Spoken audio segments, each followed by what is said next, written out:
Here's a question for you. Do you need to touch your customers? Does your job require, handshakes and eye contact? Right. If not, if you spend your days on a computer or on a phone, there is an Indian who will do your job, perfectly qualified, at 1/10 your salary.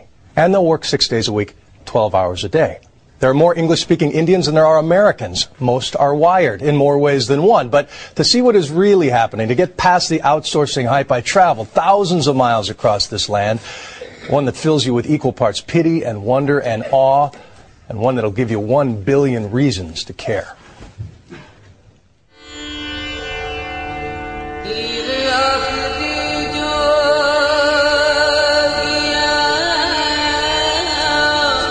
Dawn in India.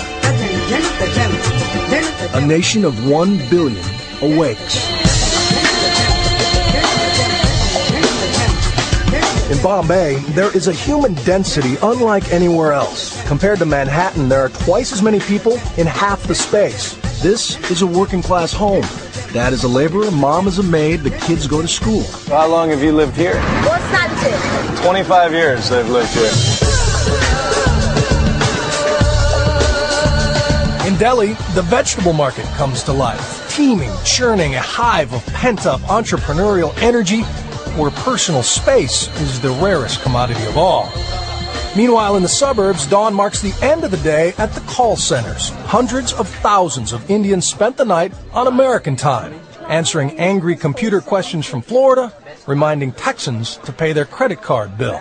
Ma'am, the amount due is $128. While we sleep, they do our taxes, file our insurance claims, and read our x-rays. But for the talented and ambitious, these jobs just one rung in the ladder. With its manicured lawns and architectural wonders, Infosys is the Microsoft of Bangalore. They have long stopped advertising help wanted.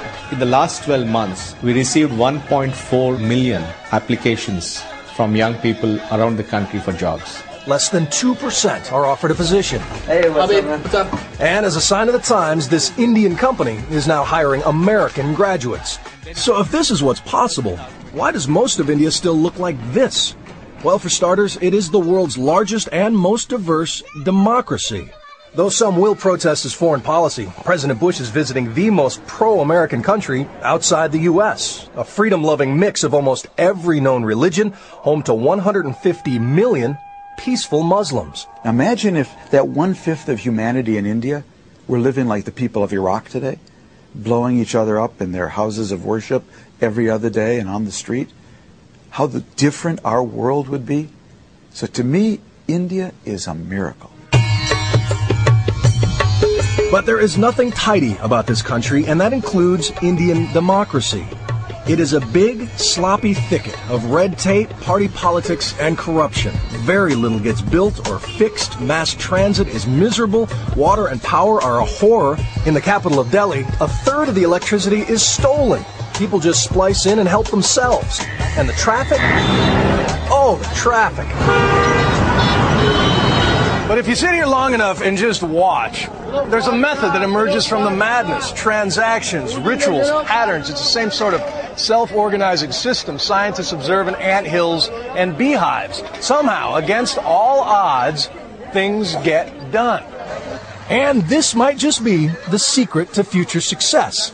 C.K. Prahalad is an Indian-born American and a renowned business consultant. He says we should look at this grit and chaos not with pity, but with respect and fear, because this is the training ground for the next wave of global titans. Every kid here who is walking around is getting trained to be entrepreneur, to hustle, and to get a little bit more than what he or she has. If you look at this, you're unlikely to see that this is a place where people are going to get educated on how to use computers. Right, it doesn't look like much. In other words, I think this is a metaphor for India. What you see outside is not what is inside. Outside, this could be a shanty, but inside is a Pentium PC. I met Fareed while stepping over rats in a Bombay neighborhood. He was sending text messages on his cell phone. What is your ID? Email ID? You want my email address? I want. There are 700 million Indians under the age of 35. 2.5 times the U.S. population. And there was a day when the best and brightest would eagerly bring their brain power to America. But post 9/11, visas are tougher to get. And with a mall and a McDonald's right down the street, why leave home?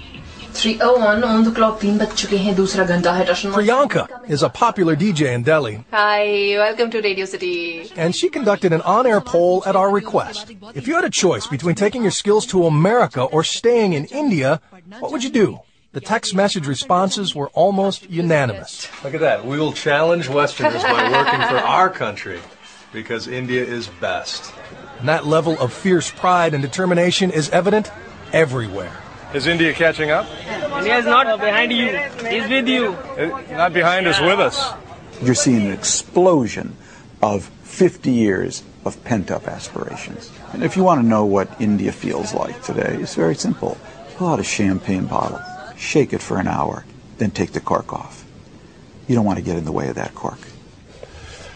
We did a similar look at China a few months back, and comparing the two, it's interesting. In China, a few Communist Party leaders snap their fingers and a highway gets built. In India, all this growth is coming from the street up. In fact, one author told me our economy grows while our government sleeps. They think that'll make it much more stable in the long haul, and China's going to get old before they get rich. This is a young country, so their labor force is going to challenge us in the next half century. Right, so many millions more than we have here in terms of young people. But this prowess in technology, we all know about it, and science, where does it come from? Is there a secret? It's a 3,000-year-old reverence for knowledge. In fact, every college we went into had the goddess of knowledge. They consider study a form of worship, and parents see education as the only way out of those slums, so they will skip meals to send their kids to private schools. And tomorrow you'll take us into daily life. See how people are outsourcing more and more of their lives. Their kids' education, outsourced. Their surgeries, outsourced.